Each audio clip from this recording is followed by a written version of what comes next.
प्रश्न तो ठीक है, हर जगह आना अच्छी बात है। उन प्रश्नों के उत्तर पे अमल करना भी जरूरी होता है। ठीक है, प्रश्न 2 है, दोनों को जवाब देते हैं। पहले तो कहते हैं जो गुरु के अंग संग रहते हैं, संतों के अंग संग रहते हैं, वो कमजोर क्यों होते हैं? पारस नाम सुना आपने? सुना? पारस वो चीज है, लोहे के संपर्क में आए तो उसे सोना बना देती है। लेकिन पारस जिस डब्बे में रहता है वो डब्बे की लोहे की होती है। वो शुरू से अंतिम तक, लास्ट तक लोहे की रहती है। कारण, आप जेवर लेके जाते हो, बाजार से लाते हो ना, सोना चांदी कुछ भी लेते हो, एक लाल पन्नी के अंदर पैक कर फिर थैली में डालता है। ऐसे पारस भी ऐसे तो फेंका नहीं जाएगा अंदर, लोहे के एक पन्नी के अंदर पैक करके बड़े मान सम्मान से उसके बाद उसके डब्बे में डाला जाता है। पारस लोहे के संपर्क में आ नहीं सकता, लेमिनेटेड हो गया वो, इसके लिए उस पर कवर चढ़ गया है, संपर्क में नहीं आता तो सोना नहीं बन पाता। इसी प्रकार जो शिष्य गुरुजन के साथ तो रहते हैं, लेकिन उनके संपर्क में रहते हुए अपने आप को शर्मिंदगी महसूस करते हैं कि मैं साथ रहता हूं, मुझे क्या जरूरत है काम करने, अपने आप तर जाऊंगा। जरूरी नहीं है, इसी के लिए एक आज्ञा का मान भी जरूरी होता है। कहते हैं एक बनिया व्यापार में घाटा हो गया। कहते हैं चारों तरफ से रास्ते बंद हो जाते हैं ना, उसको क्या रास्ता दिखता है? मंदिर, मस्जिद, गुरुद्वारा, जहां उसकी श्रद्धा होती, भावना होती है, संतों के चरणों में, पीरों के चरणों में, गुरु के चरणों में जाके। आज जब व्यापार में घाटा हो गया, अब बाजार से कहीं पैसा नहीं मिल रहा, व्यापार में बिना पैसे दिक्कत आ रही है, जिनको देना है वो तकादे कर रहे हैं, जा पहुंचा संतों के शरण में, मस्तक नवाज के, गुरु जी विपदा आन पड़ी। कोई बात नहीं, क्या हो गया? गुरु जी व्यापार में घाटा हो गया, 3 लाख रुपए घाटा हो गया, व्यापार मेरा बिना पैसे रुक गया है। अच्छा, तो तुम्हें 3 लाख रुपए दे दे फिर तो मौज हो जाएगी? नहीं गुरु जी, 3 लाख से तो घाटा चुका पाऊंगा, दुकान में माल भी तो भरना है ना फिर आगे, जो खत्म हो चुका दुकान पे। अच्छा 10 लाख दे दे फिर, उसे काम चल जाएगा। गुरु जी कृपा थोड़ी और हो जाती तो, लालची मन है ना, गुरु जी थोड़ी कृपा और हो जाती तो। कहते हो शहंशाह, उनके पास क्या कमी? मुख से वचन निकलने पे इंसान भगवान से मिलाने की क्षमता रखते हो। तो जब कहा गया ठीक है 10 लाख दे दे, बोल नहीं गुरु जी थोड़ी सी और कृपा हो जाए तो। अच्छा 1 करोड़ रुपए दे दे तो?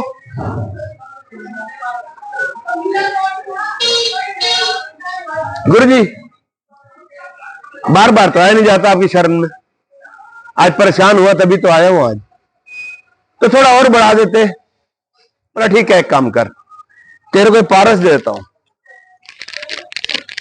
पारस का काम क्या है? लोहे में सोना बनाना। या जितना सोना बना सकता बना ले।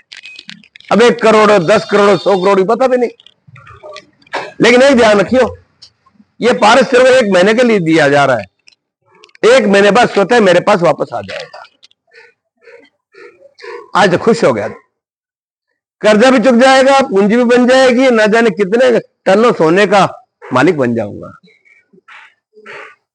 पारस लेके घर आया, पत्नी को बड़ा पहले तो एक वातावरण बताया, आज गया था गुरुजी के पास, गुरुजी कृपा बरसाई, आज मैंने पारस दे दिया जिससे सोना बनाएंगे, अब हम धनाढ्य हो जाएंगे, बंगला भी बनाएंगे, बड़ी गाड़ियां भी लेंगे, सपने सजोने शुरू कर दिए। ठीक है भाई, उसके बाद खा पी के नाश्ता करके चल भाई बाजार चलते हैं, लोहा तो लाना पड़ेगा, लोहा तो घर रखा नहीं है। और जाके बाजार जाए, कोई सरिया गाडर कुछ तो लाएगा, जब लोहे का गाडर सोने का बनेगा। बाजार जा बजा भाई गाडर क्या भाव दिया है? बोला भाई अब तो बहुत तेजी चल रही है, अभी तो कुछ समय पहले 70 रुपए किलो चल रहा था, 90 रुपए किलो रेट हो गया। 90 रुपए इतना महंगा? बोले कुछ दिन लेना है तो कुछ दिन रुक जा, बहुत तेजी आती है, नीचे वापस 70 रुपए आ जाएगा ये। कोई बात नहीं, जब सस्ता तब ले लेंगे। आगे घर बैठ गया सस्ता होने दो। 10 दिन बीत गए, फिर मन में आया देखो सस्ता हो गया होगा, जहां पहुंचा, हाँ भाई क्या हुआ गार्ड, बोला 97 रुपए किलो। बोले तो और बढ़ गया। हाँ शॉर्टेज थी ना, अब पीछे माल आना शुरू हो जाएगा, वापस आना है मतदान, क्यों टेंशन ले रहे तू? उसे क्या पता किस गार्ड छत डालनी होगी, मकान बनाना होगा, गार्डों ऊपर रखना होगा, तो 10 दिन बाद कोई फर्क नहीं पड़ना। क्योंकि बिजनेस के अंदर तो 1-1 रुपए का बहुत फर्क पड़ता है। बोला 70 से 97 हो चुका है, तो चलो वापस आ गया। फिर 10 दिन बीते, फिर गया, हाँ भाई क्या भाव गार्डर दिया भाई? बोले 112 रुपए किलो। बोला मरवा दिया तूने तो मेरे को यार। अच्छा 90 ले लेता। बोले क्यों घबरा रहा है, ज्ञान में कहां तक जाता है? कहते हैं कोई भी चीज ऊपर कितना जाए, नीचे वापस आनी है, चिंता मत कर। और हफ्ते की बात है, नीचे आना ही आना है। आज फिर 10 दिन बीत गए, महीने का आखिरी दिन था। गुरुजी ने कहा था 1 महीने बाद वापस मेरे पास आ जाएगा। आज देखा आखिरी दिन है, आज तो ले ही लेता हूं। जा पहुंचा, हाँ भाई क्या रेट? बोले 127 रुपए किलो। बोले बे मरवा दिया तूने तो। बोला बस आ जा, रात को माल उतारना है, सुबह जितना मर्जी सस्ता ले लियो। भूल गया दिमाग से। बोला कोई नहीं, कल सुबह ले लेंगे। वापस आया, रात को घर बैठा बड़े आराम से, कल तो सस्ता मिलेगा। 12 बजे और सही पारस गायब। गुरुजी ने कहा था ना 1 महीने बाद स्वतः मेरे पास आ जाएगा, मुझे तेरे को मांगने की जरूरत नहीं पड़ेगी, तेरे को आना नहीं पड़ेगा मेरे पास अपने आप चल के आ जाएगा। 12 बजे देखा जब पारस कहां गया, परेशान हो गया। सुबह नींद खुली, नींद तो खैर कहां से आनी चाहिए अगले को, जैसे नींद खुली चल दिया। जाते ही गुरुजी बैठे थे अपनी मस्ती के अंदर। गुरुजी बहुत गलती हो गई। क्या हो गया, कितना सोना बना लिया? गुरुजी बहुत महंगा था वो, तो इसलिए ले नहीं सका, मैं तो सस्ता है नहीं, मैं ले नहीं सका। बोला बस अब मैं भी क्या कर सकता हूं, तेरे को अनजान एक अनमोल खजाना तेरे को दिया था, उसे तो कैश नहीं कर सका, तो मैं कुछ नहीं कर सकता इसके लिए। मतलब कुछ तो उपाय दो, एक दिन कर, 1 घंटे के लिए दे दो मेरे को, मैं जाके जितना महंगा अब ले लूंगा जाके। बोला नहीं, वो समय जा चुका है। कहते ना गर्मी के दिनों में जब पंखा चल रहा होता है, बड़ी मस्ती में हवा खा के मस्त होते हैं, कूलर चला लो, एसी चला लो, मस्त होते हैं। हम क्या कभी पंखे को देखते हैं बार बार ऊपर? नहीं ना। लेकिन जब लाइट चली जाए, पसीने आने शुरू होते हैं, उस समय याद आती है, अरे कहां हो गया तेरे को। उस समय जब पारस छिन गए हाथ से, अब उसके बाद कुछ नहीं बचा। वही कर्जा तो 3 लाख के सिर पे है ही, महीने में ब्याज और लग गया, वो 4-5 हजार रुपए लग जाते हैं ना, 1 रुपये सैकड़ा, 2 रुपये सैकड़ा लग जाता है। अब वो चर गिरा, जैसे रोने लगा, गुरुजी उठ के चल दिए, जाके समाधि के अंदर अपनी भक्ति में लीन हो गए। कुछ नहीं हो सका। समय रहते जो कार्य कर लिया जाए वो ज्यादा अच्छा है, नहीं तो बाद में पछताने के कुछ नहीं होता। इसके लिए हम समय देखते रहते, कब समय आएगा, कब समय आएगा। समय तो हमेशा ही अच्छा होता है, हम उसे स्वीकार कब करते हैं इसकी बात है। अब दूसरी बात आती है, ठीक है, प्रश्न बहुत अच्छा था कि भगवान के दीदार कैसे होंगे, दीदार कैसे होंगे? बहुत सरल सा उत्तर है। कहते ना एक ने कही दूसरे ने मानी, दोनों ब्रह्म ज्ञानी, ऐसे कहते ना। यानी मुख से निकला एक वचन पकड़ लिया जिसने, उसे श्रद्धा और विश्वास से उसको संजो लिया अपने अंदर। एक बिटिया, पापा बीमार थे, उसके चारपाई पे थी, दवाइयां लेने थक चुके थे। आज मन में आया चलो गुरु जी चलते हैं, वहीं कोई भभूति लेके आते हैं, धुनी लेके आते हैं, जो देंगे। जा पहुंची, गुरु जी चरणों में मस्तक नवाज के, गुरु जी मेरे पापा बीमार हैं 4 साल से और चारपाई पे हैं, उठ के चल के आ भी नहीं सकते आपके दर्शन के लिए, थोड़ी कृपा हो जाए तो। कहते हैं जब वो मालिक कृपा करने पे आए तो कारण भी बनाता है, माध्यम सब कुछ बना देते हैं। बोले अच्छा इतना हाल है, चले कम चलते हैं। मौज आती है तो क्या नहीं आ जाता इसके लिए, आज मौज आ गई, चल बेटा चलते तेरे साथ। उठ के चल दिए, बिटिया घर पहुंचे, एक झोपड़ी सी थी, दरवाजा खोला, अंदर गए, सामने चारपाई उसके पापा लेटे हुए हैं, आधे टेढ़े, बीमार, परेशान, एक उदासी भरी मुद्रा कह लो, मरने की मुद्रा कह लो, अंतिम स्टेज कह लो, कुछ भी कह लो इसके लिए। साथ में कुर्सी रखी हुई है, बिटिया पापा से मिला के, गुरुजी बैठो 2 मिनट में अभी चाय बना के लाती हूं आपके लिए। सामने उनके साथ एक कुर्सी रखी हुई थी, चद्दर का, उसपे कहते हो आसन कैसे लगाते हो, कुर्सी के ऊपर कपड़ा लगा के बिछा देते हो मान सम्मान के लिए बैठने के लिए। कुर्सी रखी हुई थी साथ जिसपे कपड़ा रखा हुआ था। गुरुजी ने सोचा शायद इस व्यक्ति को पहले से आभास था कि गुरुजी घर आएंगे, तो पहले मेरे लिए कुर्सी उन्होंने सजा के रखी हुई है। जैसी कुर्सी बैठे लगे एकदम मान्यवर 1 मिनट, पहली बात तो पहचाना नहीं, पहली बार आए हैं, सामने आए हैं, क्या है क्या नहीं है। मान्यवर 1 मिनट इस कुर्सी पे मत बैठो आप, कृपा करके। बड़ा झटका लगा एक तो दिल पे, ठीक है मैं गुरु हूं, मुझे लिवा के लाया, कुर्सी मेरे लिए रखी हुई है, तो बैठने में क्या दिक्कत। बाबा 1 मिनट मैं आपके लिए कुर्सी और मंगवाता हूं, इस पे मत बैठो आप। इतने बिटिया अंदर आ गई, पापा गुरुजी हैं, आपको झाड़ा देने आए, आपको दवा देने आए, प्रसाद देने, आपको ठीक कर देंगे, आप चलने लगोगे, आपको बहुत अच्छा लगेगा। अच्छा गुरुजी आए। नस्त मस्तक होके बिटिया का, बेटे पहले तू चाय डाल के ला ज्यादा। गुरुजी को बोले, गुरुजी एक बार दरवाजा बंद कर दो। पहला तो झटका वहां लगा, बैठोगे नहीं आप यहां पर, दूसरा दरवाजा बंद कर दो। गुरु तो रूप दिखाते हैं मिलने में, शिष्य कौन सा रूप दिखाने चला है। दरवाजा बंद करके एक प्रश्न भरी निगाहों से, हाँ जी गुरुजी मैं आज एक बात आपके आगे क्लियर करता हूं, जो आज तक मैंने अपनी बेटी को भी नहीं बताया। मैं कब से बीमार चला आ रहा था, मैं कभी आज तक मंदिर मस्जिद गुरुद्वारे कहीं नहीं गया, ना मेरी आस्था थी कहीं भी। बीमार हुआ, परेशान हुआ, चारपाई पे लेट गया, उठने की हिम्मत नहीं। मेरा मित्र आया करता है, एक दिन बोला तू खाली बैठा रहता है, सोया रहता है, कुछ अच्छा काम कर ले। बोले क्या कर सकता हूं मैं, चारपाई लेटे बीमार आदमी। बोले एक काम करे, कुर्सी अपने सामने रख ले, मान सम्मान के साथ उस पर एक पर्दा रख के, ये सोच के सामने तेरे प्रभु बैठे हैं, क्योंकि बीमार आदमी में कोई नहीं जाना चाहता, हंसते चेहरे सबको अच्छे लगते हैं। पता लग जाए ना पड़ोसी बीमार है, कन्नी काट के निकलने की कोशिश करते हैं अक्सर, भाई कहीं पैसे ना मांग ले, कोई मदद ना मांग ले, टाइम खराब ना हो। इसे कोई आता नहीं था, बोले खाली बैठा टाइम पास होता नहीं था, सामने एक कुर्सी रख ले और ऐसे सोच सामने तेरे भगवान बैठे, उनसे बात किया कर।